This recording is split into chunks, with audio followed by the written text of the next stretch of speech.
Something happened on March 3rd, 2026 that the government did not want you to fully understand, and the more you sit with the details of what actually occurred, the more you realize that the official version of this story was carefully, deliberately, and systematically stripped of its most important parts.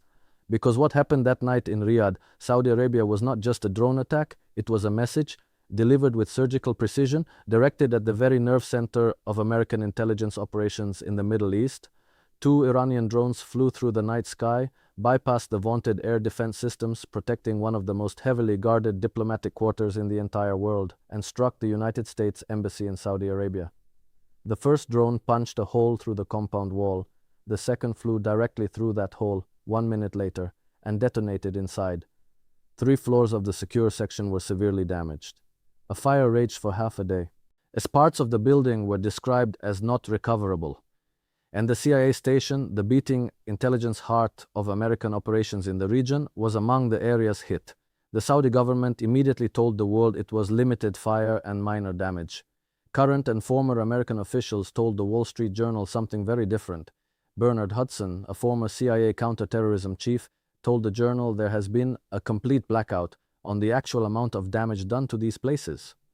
When people with that level of experience use the word blackout, that is not a slip of the tongue. That is a man who understands exactly what he is saying and exactly why it matters. So let us sit with this and let us think through what it actually means, because I believe most people are still not fully grasping what just shifted in the architecture of this conflict. To understand what happened on March 3rd, you have to go back to where this all began. Because wars do not erupt in a vacuum. They are constructed, piece by piece, over years of decisions, calculations, and miscalculations that eventually reach a point of no return. And what we are living through right now is the direct consequence of a chain of events that began long before most Americans were paying attention. The surprise US-Israeli attack, launched on February 28, 2026 during the nuclear negotiations, killed Supreme Leader Ali Khamenei, other Iranian officials, and civilians. Subsequent attacks damaged military bases, government facilities, schools, hospitals, and cultural heritage sites. Now let that sink in for a moment. This attack was launched while negotiations were actively underway, while diplomats were still at the table. Just 3 days before the strikes began, Iranian Foreign Minister Abbas Araghchi stated that a historic agreement with the United States to avert military conflict was within reach. Within reach, those were the words used, and then the bombs fell anyway. Oman's foreign minister and lead mediator Badr bin Hamad al-Busaidi commented after the outbreak of hostilities that negotiations over the nuclear program had been making progress and continued, and that the US-Israeli war against Iran was solely an attempt to reorder the Middle East in Israel's favor. That is a sitting foreign minister of a neutral country, a man who was in the room where it happened, telling the world directly what this was about. Not nuclear weapons, not American national security, the reordering of the Middle East. Remember those words, because they are the entire frame through which everything else must be understood. Now, the American public was told a specific story. They were told Iran was racing toward nuclear weapons. They were told this was about existential threats and non-proliferation. But here is what the intelligence actually said.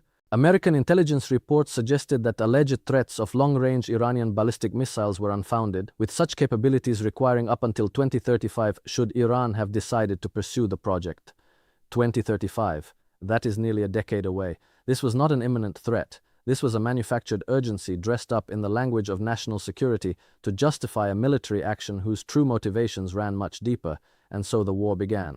Operation Epic Fury. At 06:35 UTC, CENTCOM announced that it and partner forces had begun airstrikes against Iran. The US military stated that it used B-2 stealth bombers as well as B-1 Lancers and B-52 Stratofortresses to strike fortified ballistic missile facilities inside Iran. At 6:45 UTC, the Israeli Air Force began an unprecedented wave of decapitation strikes, killing Supreme Leader Ali Khamenei and several high officials attending meetings at his residential compound. The supreme leader of one of the oldest civilizations on Earth, killed in a surprise strike while his country was engaged in diplomatic negotiations with the very nation that killed him. What happened next is what the architects of this war either failed to anticipate or, more troublingly, did anticipate and proceeded anyway. Iran did not collapse. Iran did not surrender. Iran did not fracture into the compliant, reorganized geopolitical entity that someone in Washington or Tel Aviv had drawn on a whiteboard. Iran fought back. and it fought back with a capability and a precision that has clearly shocked American military planners and, more importantly, has forced a very uncomfortable reassessment of everything the American national security establishment believed it knew about Iranian military power. In late March, Iran struck American aircraft at Prince Sultan Air Base, including an E-3 Awak reconnaissance aircraft and tanker aircraft.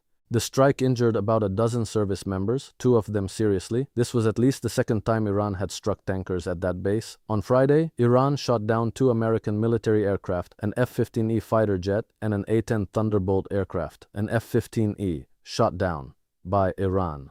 Let that land where it deserves to land, because this is the first time in over 2 decades that American military aircraft have been shot down by enemy fire. U.S. military jets hit in Iran war are the first shot down by enemy fire in over 20 years. That is not a footnote. That is a seismic shift in the perceived invincibility of American air power, and no amount of official messaging can fully contain what that means for the psychology of this conflict. And then there is the drone strike on the embassy, the CIA station, because when you pull back and look at the full picture of what Iran has demonstrated over the course of this conflict, a very specific and very deliberate strategic logic begins to emerge. Iran sent a message through the attack that it could strike Americans in places they believed were protected. That is the point. Not to kill hundreds of people, not to trigger an immediate catastrophic escalation, but to demonstrate something far more dangerous in the long run, that the places you believe are safe are not safe, that the walls you believe are impenetrable are not impenetrable, that the intelligence apparatus you rely on to see everything happening around you can itself be seen, found, and hit. Bernard Hudson noted that Iran was able to produce an indigenously made weapon, fire it across hundreds of miles, and hit the embassy of their top opponent, which indicates they could have targeted anything in the city. Read that sentence again very carefully. They could have targeted anything in the city. This was not a failure of Iranian precision. This was a demonstration of Iranian precision. They chose the CIA station. They chose it deliberately. They chose it to say something specific to the people who were listening on the other side of the intelligence community. We know where you are. We know what you do there, and we can reach you whenever we decide to. Now here is where the conversation in most mainstream media coverage completely breaks down, because the focus immediately shifts to Iranian aggression, Iranian retaliation, Iranian threats, as though this conflict materialized from nowhere and Iran simply decided one day to start firing at American assets. But the context, the actual context, the context that you need to understand what is happening and why it matters for America's long-term strategic position in the world, that context requires you to ask a harder question.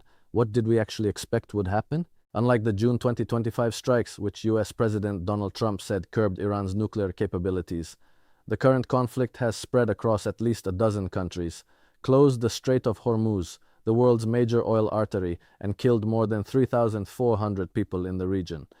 The Strait of Hormuz closed. That is 20% of the world's oil and liquefied natural gas passing through a waterway that is now a contested military zone. Oil prices above $100 a barrel, global shipping rerouted. The entire architecture of Middle Eastern trade and energy flow in a state of disruption that has consequences not just for the region, but for every single American who fills up their car, pays a heating bill, or watches their grocery prices continue to climb. The human toll continues to rise, with at least 2,076 people killed and 26,500 wounded in Iran since the start of the war on February 28th. Iran's Ministry of Foreign Affairs said more than 600 schools and education centers have been hit. 600 schools. Let that number exist in your mind for a moment without immediately reaching for the justifications and the counter-narratives. 600 schools in a country that was, according to the intelligence assessments of the very government prosecuting this war, a decade away from any kind of credible nuclear threat. And through all of this, the information being given to the American public has been carefully, systematically managed. The Saudi government said the embassy attack was minor damage. American officials knew it was catastrophically more than that. There's been a complete blackout on the actual amount of damage done to these places, in the words of a man who spent his career inside the CIA. There is a pattern here that anyone who has watched how American wars unfold over the past several decades will recognize immediately. The initial statements minimize. The official assessments reassure. The truth surfaces slowly, partially, in fragments, in Wall Street Journal reports, weeks after the fact. In statements by former officials who are no longer bound by the institutional imperatives of managing public perception during an active conflict, Iran reportedly recovered bombed missile bunkers within hours after being struck. Iranian personnel are reportedly digging out underground missile bunkers and silos from the rubble, bringing them back into service hours after being struck by the US and Israel, according to US intelligence reports. Hours, not days, hours. The bunkers are being hit, rebuilt, and brought back online in the time it takes most Americans to watch a football game. This tells you something fundamental about the nature of what the United States military is actually facing, and it calls into serious question the triumphalist framing that has surrounded the prosecution of this war from the very beginning. On March 29, 2026, Iranian Parliament Speaker Mohammad Bagher Ghalibaf rejected the ongoing negotiations with the United States, saying that Iran could not be forced into submission. That same day, Trump said that the talks with Iran were going well and that Iran had agreed to most of the American demands. That simultaneity, the Iranian speaker saying they will not submit, the American president saying a deal is close, both statements made on the same day. That is not a negotiation, that is two different realities being constructed in parallel for two different audiences. And somebody in that equation is not telling the truth, or perhaps both of them are performing for their own domestic constituencies in ways that have nothing to do with the actual state of the talks. Ali Larijani, a pragmatic senior official believed to have been the de facto leader of Iran after Ali Khamenei's death, and a figure instrumental in advancing the JCPOA deal with the United States back in 2015, was killed on March 17th. Larijani was replaced by Mohammad Bagher Zolgadr, an appointment that reflected the paramountcy of the IRGC over the political or clerical establishments in Iran's wartime decision-making. This is one of the most consequential and least discussed developments of this entire conflict. Larijani was the man who could have made a deal.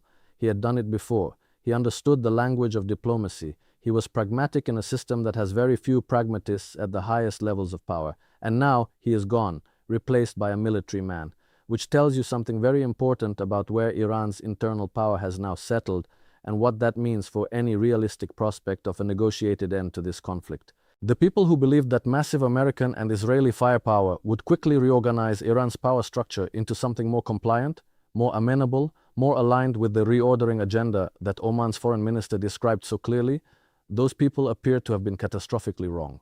Not wrong in a minor, adjustable way, wrong in the way that changes everything going forward, because the variables they got wrong are not things you can simply recalibrate midway through a war. Iran's military said the war will continue until its enemies face humiliation and surrender, specifically cautioning the US against a ground invasion, and the Khatam al-Anbiya central headquarters warned that if hostilities expand, the entire region will become hell. These are not the words of a government that is crumbling under military pressure. These are the words of a government that has made a strategic decision to absorb punishment and continue fighting, because the alternative of capitulation is, in its calculation, worse than the cost of the war itself. What does this all mean for the United States? It means that an intelligence station has been penetrated and destroyed inside an embassy that was supposed to be one of the most secure facilities in the entire region. It means that American warplanes are being shot down for the first time in a generation. It means that the global energy infrastructure is under sustained disruption, with no clear end in sight. It means that the diplomats and intermediaries who might have been able to build an off-ramp have been killed, sidelined, or driven out of the process. And it means that the American public, which was not meaningfully consulted about any of this, is now living inside the consequences of a decision made at the highest levels of power, justified with intelligence that did not support the urgency that was claimed, in service of an agenda that was described most honestly not by any American official, but by the Omani foreign minister who watched the whole thing fall apart from a front row seat. The CIA station in Riyadh was not just a building, it was the eye of American intelligence in one of the most strategically critical parts of the world, and now it is severely damaged, partially unrecoverable, sitting inside an embassy compound where a fire burned for half a day while the official statement said limited fire and minor damage. The gap between those two realities, the one being managed for public consumption and the one being lived by the people inside that compound, that gap is where the truth of this moment lives. And it deserves far more of your attention than it is currently receiving.